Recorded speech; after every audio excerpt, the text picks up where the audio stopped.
Alright guys, Aniki here, and it's literally, right now it's exactly 6 a.m. Japan time, and I have been up since 11 to watch this card. And was this card worth it? I would say it was 100% worth it. This was probably the best card of the entire year. I would say this, in my opinion, this probably tops UFC 300 for me. This was phenomenal. So many great finishes. Some tragic moments with, Holloway getting chinned, Whittaker getting submitted by Khamzat. But still, fantastic fights overall. Fantastic KOs. Great subs as well. Good comebacks as well that were on the card. But yeah, and just to get into the thick of things, first, my overall thoughts were, of course, this was a fantastic card. I thought this was probably, in my opinion, this was better than UFC 300. And when I say that, I would say that the overall card quality was better than 300. Every single fight, excluding the injury TKOs, and even those were all right, like the Dos Anjos fight and the Barnett fight. The Barnett fight was kind of bad, but, the Dos Anjos fight, that was all right. Excluding the Renat robbery and the Dos Anjos fight, and the Chris Barnett fight, I think every single fight on this card delivered, if I recall correctly. And that means that, in my opinion, that beats UFC 300, because UFC 300 had a couple fights that felt a little bit underwhelming, like the Jessica Andrade fight and the Aljamain Sterling fight. Like, those two fights were kind of bad. But all the fights in this one that were underwhelming, they were all injury TKOs and they ended quite quickly. So that's one thing. Number two, don't fight in Abu Dhabi against a Muslim fighter, right? Unless you're 1,000% sure that you can finish them. Because we saw this with the first fight on the card with the Renat versus the Lille fight. Renat robbed Lille completely, and it was terrible. The judges completely robbed him. One of the scorecards was 30-27, which is ridiculous. Another thing I would say is that officials did an all right job overall. I would say props to them not stopping Rebecki versus Orolbai in the first round. Because Orolbai's eye was swollen up, and I think that it was a good thing that fight wasn't stopped in the first round. Because I think that in most other commissions they would have stopped it. And then, of course, there were, I would say, 2.5 injury wins here. The Chris Barnett lost by injury, Dos Anjos lost by injury, and Whittaker also lost by injury, kind of. I mean, Chimaev broke his face with the face crank, so it was, Whittaker tapped out, but it was to the face crank. Still, very impressive showing by Khamzat in that case, because that squeeze must be incredible. Anyways, and my first reaction is going to be to Ilia Topuria KOing Max Holloway in the third round. Now, this is insane, right? Like, Max Holloway, one of the greatest featherweights of all time. Probably, in many people's opinion, second or third greatest after Volkanovski and Aldo. And he, Max was known for an uncrackable, godly chin, right? He was eating shots off of Tuporia. He was eating shots off of Gaethje. He got 50-45 by Alexander Volkanovski, and he did not get KO'd. But Ilia Topuria did it. He did it. He chinned Holloway and put him out cold. Max was completely out. And now, of course, I wasn't able to get, a good video of him, going completely out. But, I was able to take this photo using my phone because my computer doesn't allow me to screenshot the Unext. But, yeah, he was out cold. It was crazy. Tuporia hit him with a right overhand, right over the guard, and then pushed him up against the fence, body shots repeatedly, and then knocked him down with the left hook. Fantastic boxing from Tuporia, and it just goes to show how much power matters in striking. And, as for Tuporia, right? I think that Tuporia has a shot of surpassing John Jones. At this point, he's like, I would say, he's like right behind Volk when it comes to featherweight GOAT status. He's past Holloway, right? I think he's past Holloway. I think he's like tied Aldo and Volk just because of the sheer quality of his wins, right? Like Volk and Holloway, and both pretty close to their prime. Like Holloway is in his prime. He's in his second prime, right? He just KO'd Gaethje, and he was still taking shots well. But Holloway, I think that he has the chance. He has a shot at surpassing Jones. And not only that, in the first round, he took down Holloway, showcasing his grappling. So, I don't see how anybody's going to stop this guy anytime soon. He's still, only like 27, 28? Like, he could fight for another 7 years. He could retire as the undisputed GOAT. I could definitely see that happening at this point. And as for Holloway, right? Well, Holloway has died. Chins can't last forever. And Topuria's power finally cracked it. And not only that, it's not like Holloway's chin was gone, right? He was eating some big shots off of Topuria in the first round. Shots that would have KO'd a Volkanovski or KO'd a lesser chin fighter than Holloway. However, Tuporia just caught him with that right overhand, pushing him up against the fence, threw all those hooks, and then cracked him with that left hook. It's just, a chin can only withstand so much, right? And Holloway looked good in there. He was landing shots over Tuporia's guard. He was doing a very, very good job with, stomp kicks to the lead thigh, and he even got Tuporia's attention with the stomp kick to the lead thigh at one point. And I think Holloway, he's going to be back at some point. But for right now, he needs to take some time off. He needs to rest because I think that he's going to have to adjust his fighting style, knowing that he can now be KO'd. So yeah, that's a big change. Holloway has finally been knocked out. Crazy. Now, next thing, and another ridiculous happening, right, in this absolutely insane card. What the hell was it with Chimaev and Whittaker?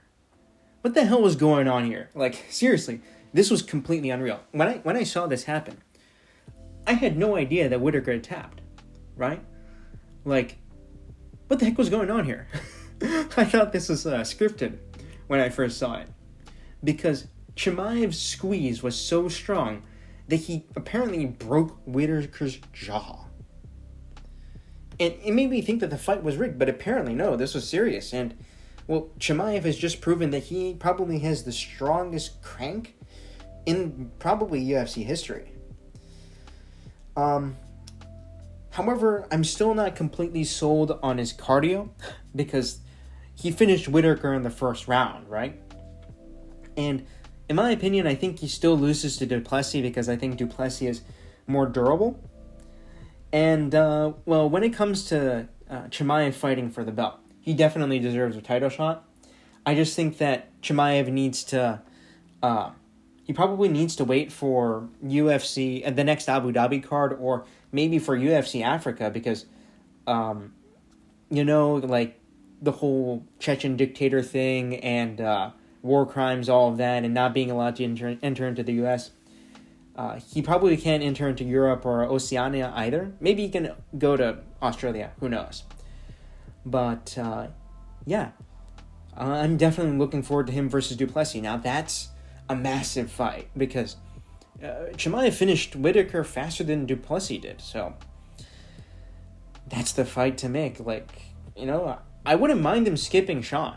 I wouldn't mind skipping Sean, even though I think that Sean should fight next because of the scheduling of the cards. I would not mind it. Still, anyways, moving on to Whittaker, what was that? Apparently his jaw popped. But I'm still in disbelief. I can't believe it. Even after watching Topuria KO Holloway, I'm still in complete disbelief that this happened. And just Khamzat just snapped Whittaker's jaw like that, So it was just, I'm still in disbelief. Whittaker, I don't think he took much damage. I hope not. I hope his jaw gets realigned. And maybe he can come back at UFC 312. But I'm completely astonished. Oh, man. Anyways, moving right along. Magomedov Ankalaev beat Alexander Rakic by a competitive yet clear decision. Now, what do I think about this? I think Ankalaev gets KO'd by Pereira. I think he still loses to Pereira because Ankalaev was basically just beating Rakic with basic boxing. He would just take outside foot position, throw the straight left, and then Rakic just backed off. He hurt Rakic a couple of times, stunned him a little bit.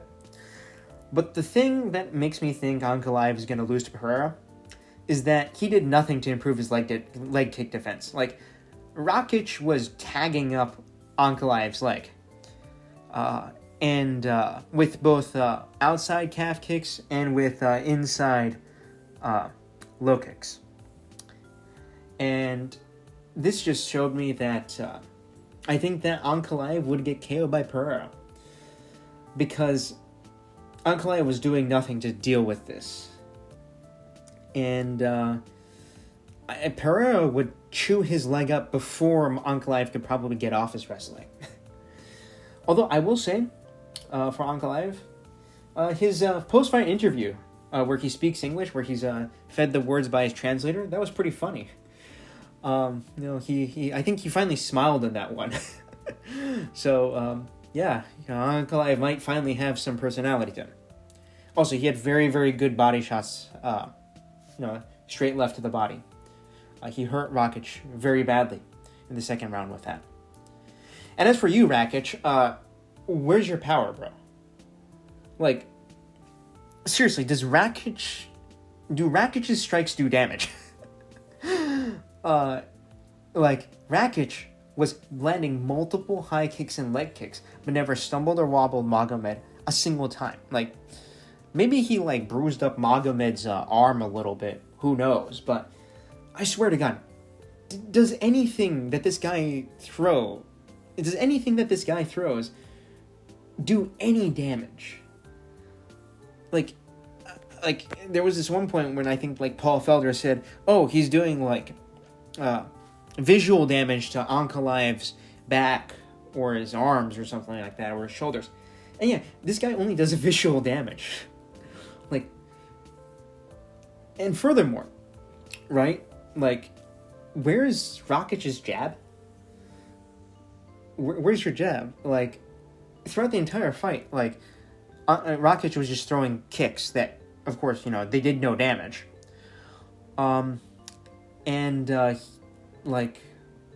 Where's your jab? Where's your, and of course his right straight kind of does no damage either. And of course, you might be oh, what's the point of throwing the jab against southpaw, right? Well, of course, you want to hand fight using the jab. And, Magomed was still using the jab. Magomed was using a good right hook, too. And Rakic just had no answer for Magomed's pressure. And eventually, Rakic stopped throwing his rear high kick. And I suspect the reason why was because Magomedov's left straights were just too accurate, and Rakic was worried about being countered by Magomedov's left straight when he was throwing the right high kick or the right body kick. So yeah, Rakic, go fight the winner of Olberg Uzdemir or something like that. Yeah, he has probably the worst power I have ever seen in the upper weight classes. Now moving on to the next winner. Okay, like Lerone Murphy, this was a pretty unimpressive win. I've got no comments, and I think that the fight could have been scored to Ige.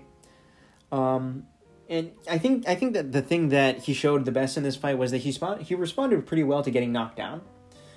But I don't think that he'll make it into the top 5, and I'm like 50-50 on if he beats Emmett or not. I think that Emmett could KO him. Like, the shot that Dan Ige hit Lerone Murphy in the first round with, I'm pretty sure that Emmett puts him out cold with that one, so yeah. And with Dan Ige, well, Dan Ige gassed out. In the third round, he was like a steam engine, on its last wheels. What am I saying here? It's 6 a.m. He did fantastic in the first round, and he nearly finished Murphy. Like, if he got a few more ground and pound shots in, he could have finished Murphy with that left hook that he threw from the southpaw position. And he did great with the scrambles in round 1 and in round 3. And he did this great Kimura sweep in round 1 that I thought was very nice. It shows that he's been working on his grappling. And I would say just give him John Silva next.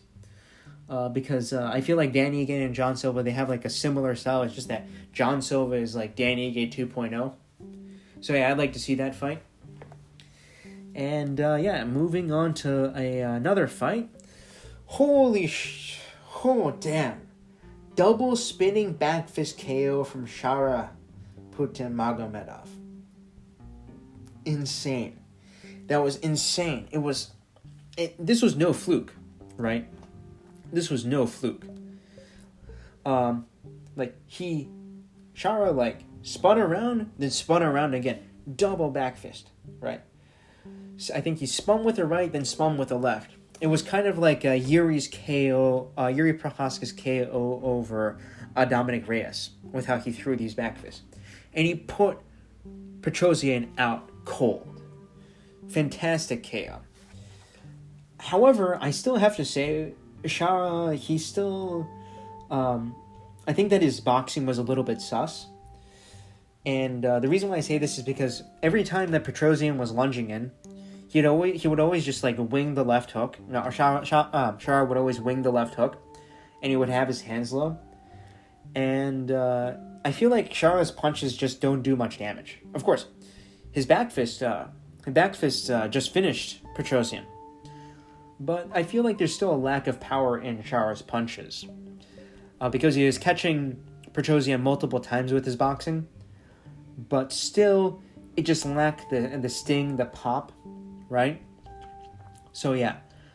I think that might have something to do with Shara's stance, because he stands quite tall, and he has a very kick-focused game. But, and his kick is, in his stance is, it's not going to allow you to sit down on his punches, right? But still, I think that it was a fantastic KO. And I would say maybe give him a ranked opponent next. Who knows? And his side kicks to the body were quite good once Petrosyan stopped catching them. And as for Petrosyan, well, Petrosyan, he died. Brutal KO. He's probably going to need quite a good amount of time off. He was looking very good on the feet against Shara. And I think that he had better boxing than Shara in round 1. And he hurt Shara early. And he was doing a very good job at dealing with the leg kicks. Unlike Bruno Silva did in Shara's debut in the UFC. And I was going to say that his chin was quite good in round 1. But then, of course, he got brutally KO'd. So, what's to say? He's going to need to go back to the drawing board. And as for the prelim that I want to talk about, Rebecki versus Orolbai. This was the fight of the year. God, it was so good. And I would say that, and of course, Rebecki won. I said that Orolbai was the lock of this card, was one of the locks of this card, but Rebecki proved me wrong, and Orolbai proved that he had no. Orolbai proved two things. First, his chin is goated. Like, he took so many clean shots off of Rebecki, who's got pretty good power in his hands.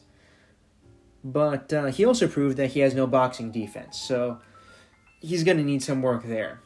And Orolbai's eye was a total mess in this fight, right? Like, it looked like this. It was swollen completely shut. But thankfully, the doctors and the officials allowed this fight to continue, and it became a fantastic fight. Please go back and watch it if you haven't, if you missed the prelims, because this fight was so good.